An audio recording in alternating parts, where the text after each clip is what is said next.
In the current gaming landscape, especially in video essays, you may or may not have heard the term game integrity, or a similar term to it. The idea being, heavily changing or overhauling mechanics can potentially hurt what originally made a game special. Yes, mechanically something can be better, but it changes the feel, and it's not the same game anymore. For me personally, it depends. I enjoy the changes made in Persona 3 Reload, and I think it overall is a much better game despite the overall feeling being quite different. While on the other hand, I would never ever be okay with taking out the jobs or side quests of No More Heroes. I think those are so important to the game as a whole that taking them out would make it a completely different game, and also make Travis's arc not work as well. Same with something like Resident Evil 1, which is ironic because that game's remake actually keeps the integrity of the original intact. I adore that game's fixed angles in combat, and even if it was to be remade in a more modern style, I would still prefer the GameCube version over it. Meanwhile, with Resident Evil 3's remake, that doesn't have the original game's integrity intact at all. It's basically a different game, and while I personally like what it brings on its own, I can't deny that as a remake, the original game's integrity is completely lost. For a lot of remakes or even gameplay mods, it's about patching and fixing things people don't like, but sometimes that comes at the cost of losing certain parts of the original games. However, I find myself questioning if those parts of a game's integrity ever needed to be there to begin with, and even if removing them might take away what someone finds unique or special, it could only serve to improve a game in the long run. Where am I going with this? Well, I'd like to ask you a question. Say you're playing the level Creepy Castle in Donkey Kong 64. You're exploring in an area when you see shit. Not only does this door not match the Kong you're playing as, but there's two doors that can only be broken by Chunky Kong, and behind those doors are bananas you can only get with Diddy Kong. So which works better? The original game's task of running to a change barrel, choosing Chunky, opening the doors, running back, choosing Diddy, getting the bananas, then switching again to open the door, or just doing this?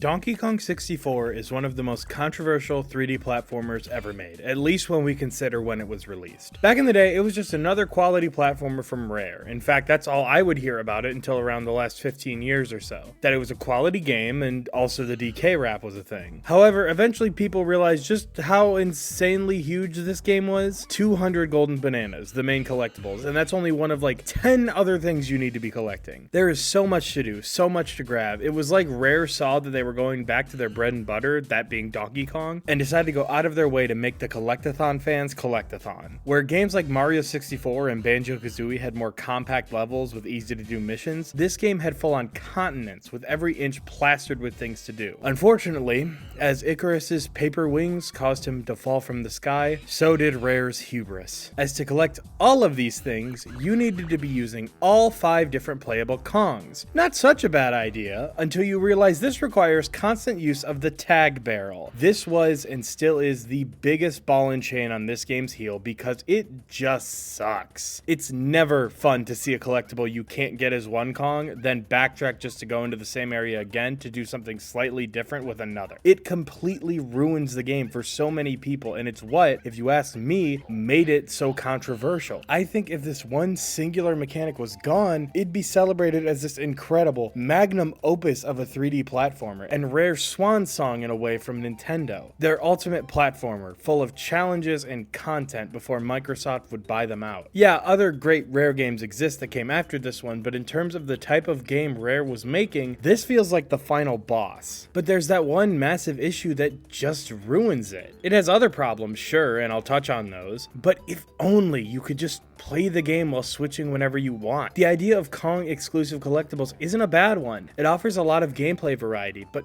man does it drag the game down. If only someone could just get into the game, change this one mechanic, and then release it. And obviously, by now, you figured out that's exactly what the fans did. As today, I'm talking about Donkey Kong 64 Tag Anywhere. This was all I needed to finally fully dive into this game. I love platformers. I haven't talked about many on this channel, but they're a comfort zone to me. And in that comfort zone, I've always held the Donkey Kong games to a very high standard. I adore the Donkey Kong Country series. I love it so much that not only have I played them all multiple times, but I own a bunch of Donkey Kong things just because I love them so much. I own the Donkey Kong mouse pad, the body pillow, an AI based on him that I'm currently dating, Seth Seth Rogen's my new favorite actor. These games are great. They're all so solid in just about every way and consistently improve on one another. They've got some of the best soundtracks in the genre, some of the tightest level design. Fuck, Tropical Freeze on its own is on a completely different level. They're some of my most replayed 2D platformers, especially these two. But when it came to 64,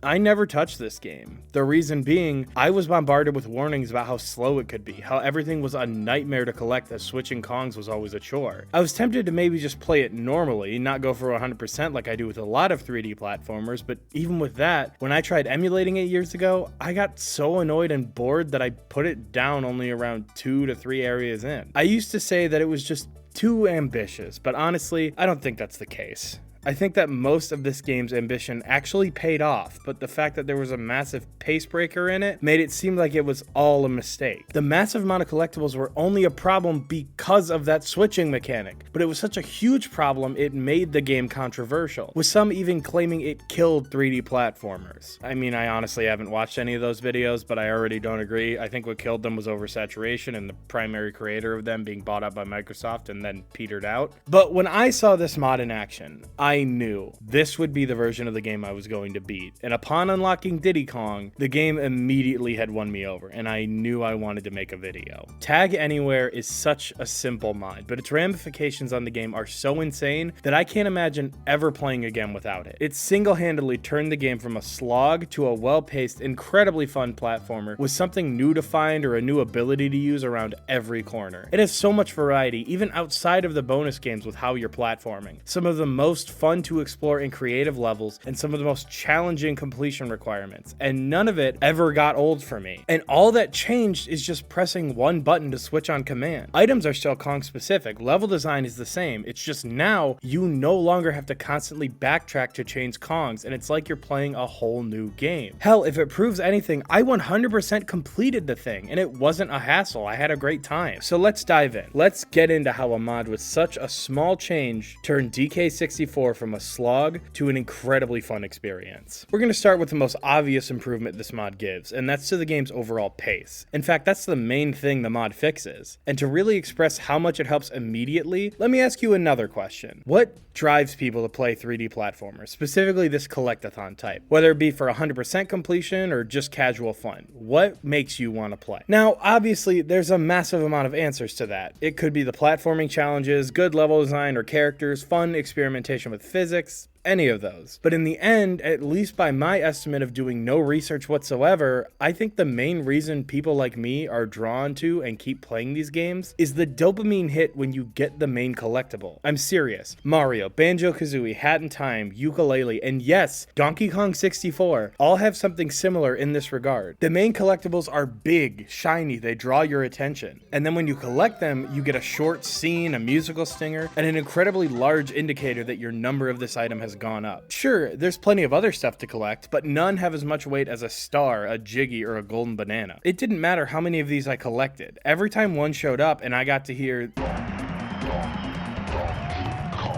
it would always hit. Imagine if in Mario, after finishing a mission or a boss, you just got a red coin. It's still a reward, but it's not the same. It's nowhere near as satisfying, and it's one of the main reasons that I find myself coming back to games like this. But here's the thing. In Banjo-Kazooie, if you want a Jiggy, you do the task or platforming challenge, and there you go. On to the next one. Basically, every collectathon platformer is like this. But in Donkey Kong 64, it's kind of the opposite. See, what's genius about these games is they don't make you wait too long before you get the next main collectible. You're constantly going from one task to another, but in Donkey Kong 64, they realized that thing, fun, pacing, garbage, get it out. How about you get one banana with one character, then continue forward only to see, whoops, you're not playing as the right character anymore. So you go back, you switch, you start the next task, but oops, in the middle of that task is massive amounts of collectibles for a different Kong. The game does sort of expect this sometimes by having levels be segmented, so do this chunk now, this one later. It was a game meant for you to spend an eternity in it as a kid, slowly getting everything. But nowadays, when we have tons and tons of collectathons, some with even bigger levels than this one, it feels feels inconvenient and frustrating. You want to feel like you're on a roll, constantly getting bananas and other knickknacks, but at every turn you're reminded that you need to backtrack and meander your way back to a swap barrel, which are plentiful, but no matter what, whether it's in a different section or nearby when you need them, it's never ever fun. Want to know what is fun? Exploring an area surrounded by tons of collectibles and power-ups and switching immediately as need be. No pauses, no backtracking, just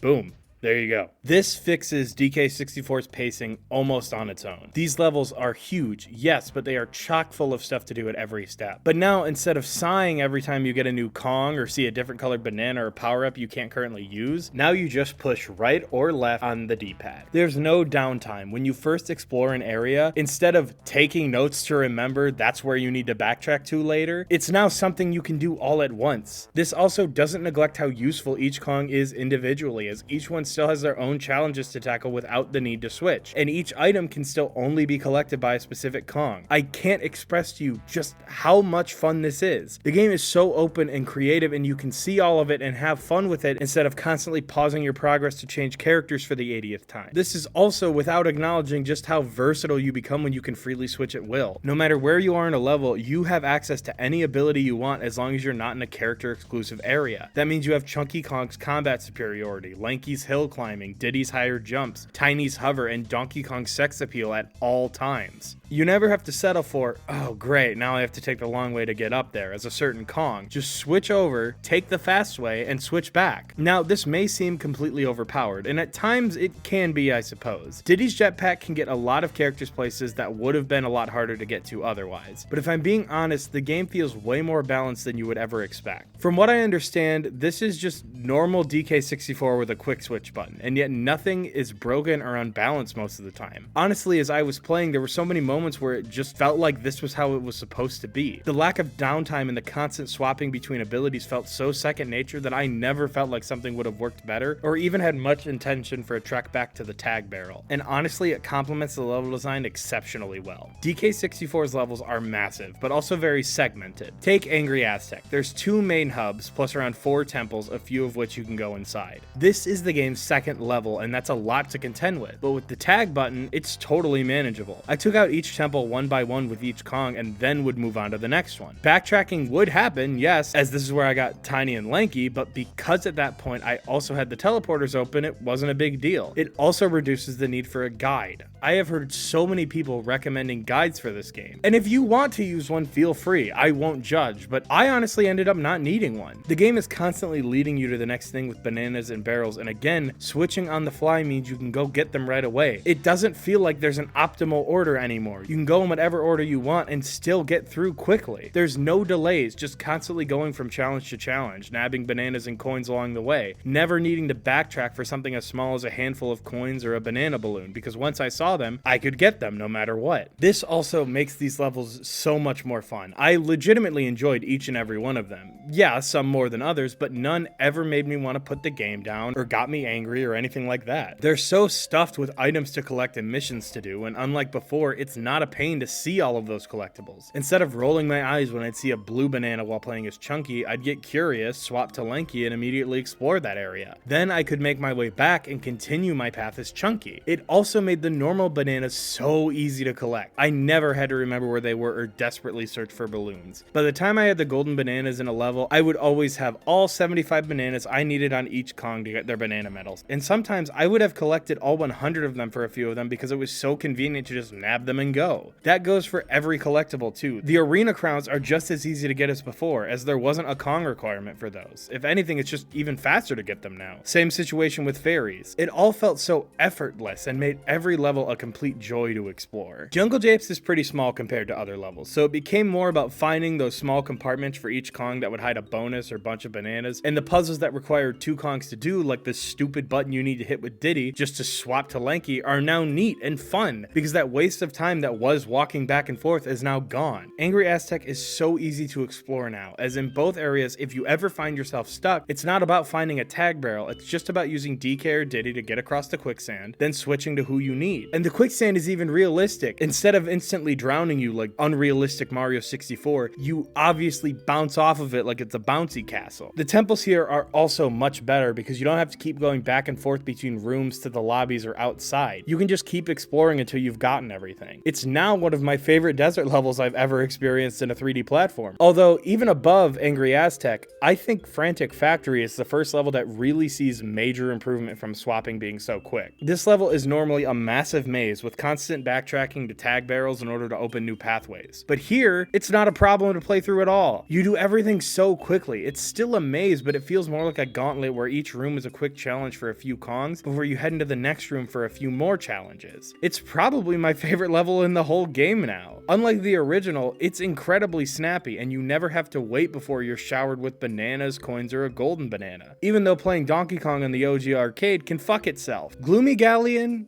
is still the weakest level here, but it's honestly not that bad. It's just where the previous levels became fantastically paced open worlds with things to nab at every inch, this one has a lot more empty space. I think if the lakes were smaller with more frequent challenges, I'd have liked it a lot more. It is improved heavily by the swap button, but it's still pretty flawed. Fungi Forest does still have its backtracking, as you can't just hit one button to switch time of day for the different missions. But here's the neat thing. You can now just do chunks of the level all at once without backtracking because, as you guessed it, tag barrels aren't needed. You can get so much done at once that instead of it taking me 5 hours to beat the level like I hear it can, it took me 2. I love the variance the level has too, as each section is like its very own unique level and each section has a ton to do so that it never feels like you're stuck doing just one thing. I didn't like this one at first, but as I wrapped it up, I found it really enjoyable. Crystal Caves, I dread it. I hate ice levels. But you know what? I also hate desert levels, and I really liked Angry Aztec, so I still gave it a chance. And guess what? This one's a winner too. It's pretty small all things considered, but because of that, there's very few moments when you have to meander back and forth to different areas. And because you're constantly doing new things, that fucker who drops icicles on you actually feels like an occasional hazard instead of just an annoyance. And killing him is just as satisfying. With Creepy Castle, do I need to go into detail? Here's the thing. Even with swap barrels, this is still probably the most celebrated and beloved stage in the game. It's got the most convenient teleporters, a great aesthetic, some fantastic golden bananas, but it still has that annoying problem of constantly backtracking. Hell, that example from the beginning was from this level. So, as you can imagine, this level was a ton of fun with Tag Anywhere. Constant movement, constant new rooms, getting a new puzzle every few minutes. It was so fun to explore. It also helps that on your trip up the castle, it encourages you to constantly be switching characters, as there's a new puzzle with each Kong after just about every little bit of platforming with Tiny. And you wouldn't think so, but even the final level, Hideout Helm, is also great with the fast switching.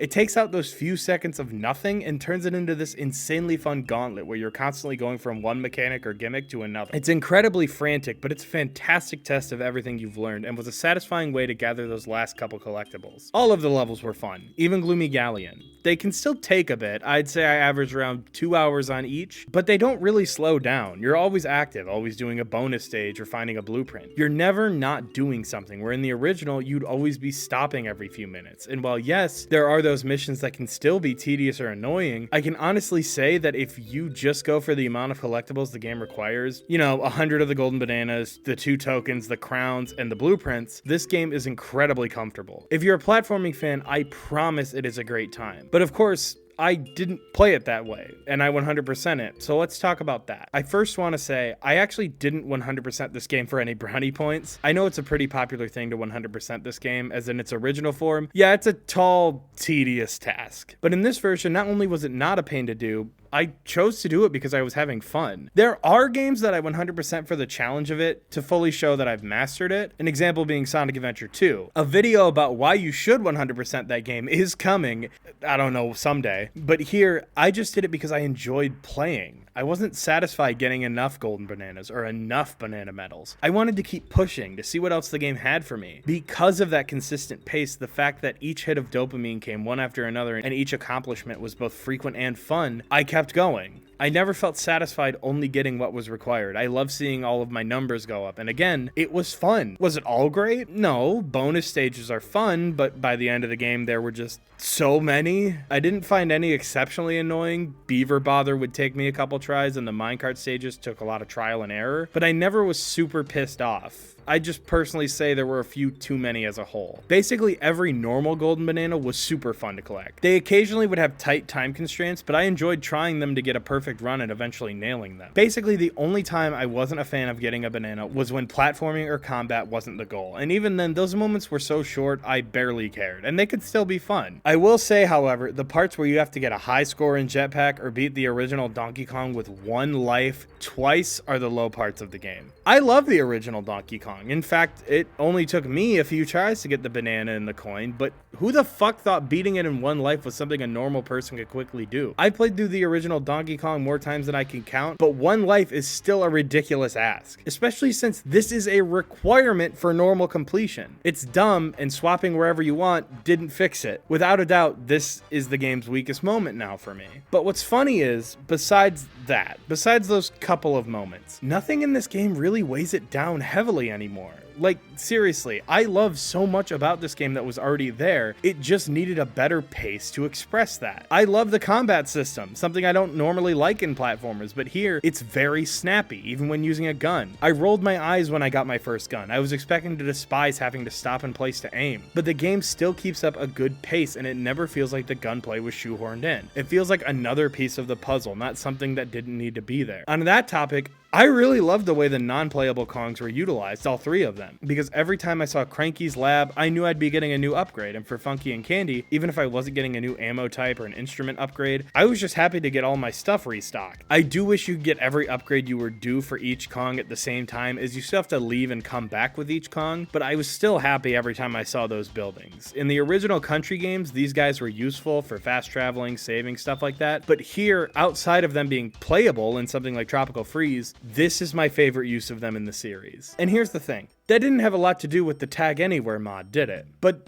that's exactly it. I think things in this game that were already great are now even better here because you don't have a major downside weighing you down. For another example, everyone always praises the presentation of the game, saying it's the best part, but now instead of being a selling point, it's a plus on top of a great package. Good visuals and music don't sell a game for me, but they can enhance what's already there to make it truly special, and now I feel like this game's fantastic presentation can really shine. This game is one of the best looking on the N64. It's incredibly colorful and detailed, and every Kong and enemy have fantastic animations. And there's a lot of small things too. Even the Kongs that just give you upgrades still have idle animations. That's great. It's a lot more cartoony and bouncy, fitting what Rare liked to do in the N64 era, but it doesn't lose the style that Donkey Kong Country had. It's an incredibly unique game that even now inspires Donkey Kong's aesthetics. I also love the sound design and the voices. I love that whenever Donkey Kong pulls out a gun, he goes, "Yeah."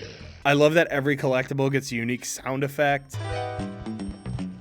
I love that if you repeat a sound effect over and over, it'll play them at different pitches. Fuck it, I love every sound that Donkey Kong himself makes in this game. He sounds so hilarious.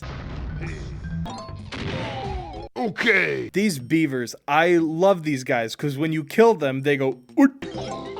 It's like DK64's version of Donkey Kong Country's.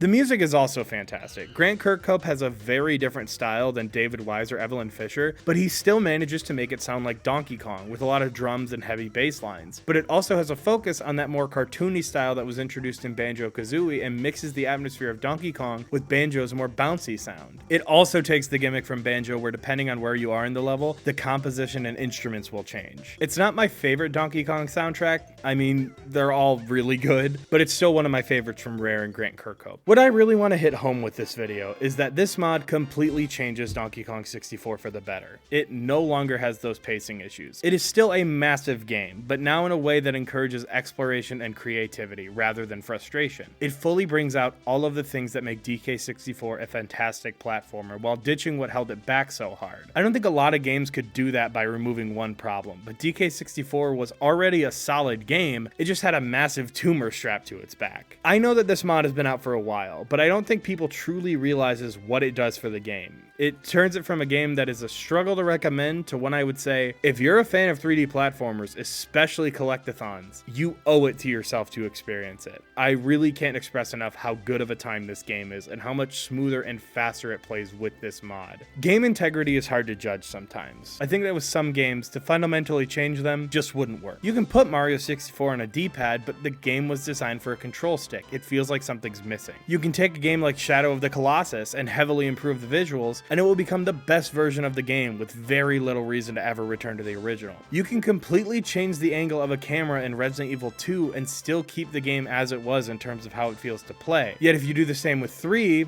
it ends up changing everything. Or you can take a look at a game mechanic that does nothing but hamper a game, like swapping in Donkey Kong 64, and completely rework it so that you don't lose the game's identity, and in turn, you make it go from an incredibly flawed platforming nightmare to a titan of a game with non-stop fun and challenges. You could argue that the integrity of the original DK64 did get lost here, but I would disagree. You're still swapping Kongs, constantly using each moveset to its fullest, and you're still constantly collecting things in the massive levels. It's just that now, there isn't a boredom to it. No feeling of wasted time, no feeling of, Jesus Christ, when does this end? It is just a fun time. And hey, as an example, according to howlongtobeat.com, which in my experience is a little flawed, mind you, it takes 30 hours to get everything done in DK64. My save file says that I spent just under 17. And let's be generous and consider save states, and we'll add another hour to that. That's still almost half the time cut off, just from not needing to constantly backtrack and switch with tag barrels. I don't know if anything in this video says more than that does. And hey,